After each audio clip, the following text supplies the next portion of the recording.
Di Zaharia telah memperagakan seseorang seperti ini. Orang ini adalah seseorang yang akan diukir langsung oleh Tuhan.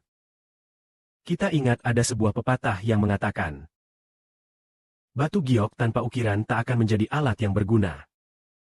Bayangkan sebuah batu giok. Setelah diukir, batu giok itu bisa menjadi sebuah perhiasan yang mulia. Itulah pepatah batu giok, tanpa ukiran tak akan menjadi alat yang berguna. Nah, dalam kitab Zaharia pasal ketiga, ada sebuah firman yang mengatakan, Tuhan akan mengukir seseorang secara khusus. Maksud dari diukir secara langsung adalah bahwa Tuhan akan membentuk dan mencintai orang ini secara pribadi. Tuhan yang menciptakan orang ini. Orang ini disukai oleh Tuhan, agar dia menjadi alat yang dipakai oleh Tuhan. Lalu, bagaimana Tuhan menggunakan seseorang sebagai alat? Alatnya ternyata dalam Alkitab dikatakan, Tuhan akan mengukir seseorang secara langsung, menciptakan dan membentuk seseorang secara langsung. Tuhan ingin memakai dia menjadi alat yang hebat, seorang yang akan menjadi utusan untuk seluruh manusia. Mari kita baca sebuah bagian dari kitab Zaharia pasal ketiga, yaitu bagian ketiga dari 7 mata yang diukir. 7 mata yang diukir pada bagian ketiga. Halaman 6, ya. Lihatlah, aku akan melahirkan hambaku, yaitu keturunan Daud. Lihatlah. Ini adalah batu yang aku letakkan di hadapan Yosua. Di batu ini terdapat 7 mata. Nah, mari kita bahas bagian ini dulu, ya.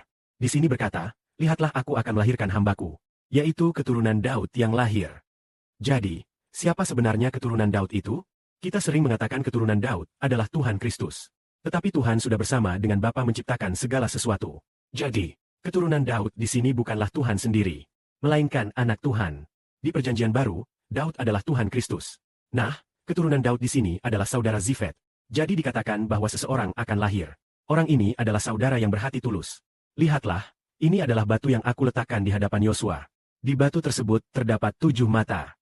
Yosua itu juga melambangkan saudara Zifet. Yosua di sini pada zaman Nabi Zaharia. Pada masa itu, adalah imam agung yang memimpin bangsa. Artinya, akan lahir seorang imam agung seperti Zaharia. Dan di sini dikatakan, sebuah batu. Batu itu memiliki 7 mata.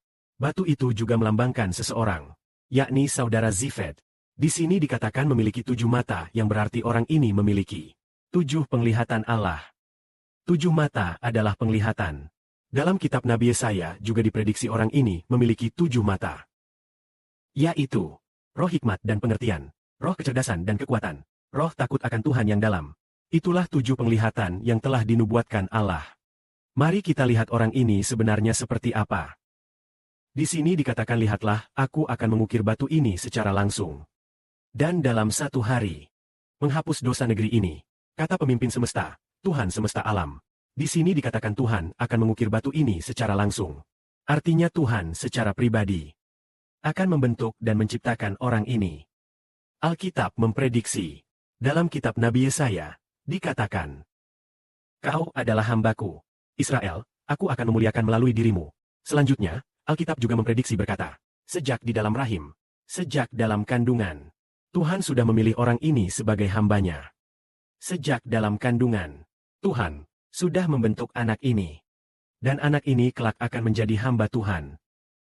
Tuhan berkata, dan dalam 1 hari, akan menghapus dosa negeri ini. Artinya setelah Tuhan mengukir orang ini, membiarkan orang ini memikul dosa pemilik hak atas bumi. Orang ini seperti Kristus yang utama, dapat memikul dosa seluruh bumi. Ini adalah firman pemimpin semesta Yehawa. Bagaimana dia memikul dosa seluruh bumi? Tuhan membuka mata orang ini, juga membuka telinganya. Dia seperti Tuhan yang mengerti mendengar suara Tuhan. Juga mengerti, memperhatikan dan fokus pada perkara Tuhan. Selain itu, orang ini sangat takut akan Tuhan dan sepenuhnya tunduk. Jadi saudara-saudari kami mungkin bertanya, bagaimana bakat itu hilang dari orang ini? Sangat ajaib. Sekitar tahun 2020. Bakat membuat orang ini bermimpi. Penjelasan mimpi mengatakan, pada tahun 2023, dia akan mengembara. Dalam mimpi disebut pada tahun 2023, orang ini akan mengembara. Lalu setelah mengembara, terus mengembara, sampai mengorbankan nyawa. Memang benar pada tahun 2023, saudara Paul mengembara. Masih selalu menanti bakat, Suatu hari di tahun 2024. Merasa tubuh terlalu kotor. Harus pergi ke hotel untuk mandi. Pergi ke hotel mandi. Kadang merencanakan tidur dengan nyaman di hotel. Rencana tinggal 2 hari setiap bulan di hotel. Rencana mandi dan cuci baju di hotel. Merencanakan seperti itu. Lalu, suatu hari saat tidur di hotel, bapak saudara dalam mimpi berkata tidak boleh tidur. Tidak boleh lagi tinggal di hotel. Itu atas perintah Tuhan. Membiarkan anak ini mengembara. Setelah anak ini tahu, tidak pernah lagi tidur di hotel. Selalu mengikuti kehendak Bapak Surgawi mengembara. Kemudian Bapak juga menyatakan bahwa kelak anak ini harus mengorbankan nyawa. Kenapa harus mengorbankan nyawa? Karena seperti yang dikatakan di sini. Lihat, aku sendiri akan mengukir batu ini. Dan dalam 1 hari akan menghapus dosa bumi ini. Ini firman pemimpin semesta Yehawa. Itulah pengorbanan nyawa untuk menghapuskan dosa semua orang yang hidup kekal di bumi baru. Seperti juga tertulis dalam nubuat. Penebusan dosa dilakukan oleh 2 orang. Satu adalah Kristus yang utama. Satu lagi adalah anak Tuhan. Tuhan berasal dari langit. Orang ini berasal dari bumi. Maka dikatakan dalam 1 hari akan menghapus dosa seluruh bumi. Orang ini akan menghapus dosa anak-anak bumi baru. Maka dia menjadi Bapa bumi baru. Dijuluki Bapa bumi. Semoga kemuliaan hanya bagi Bapa dan Tuhan. Amin.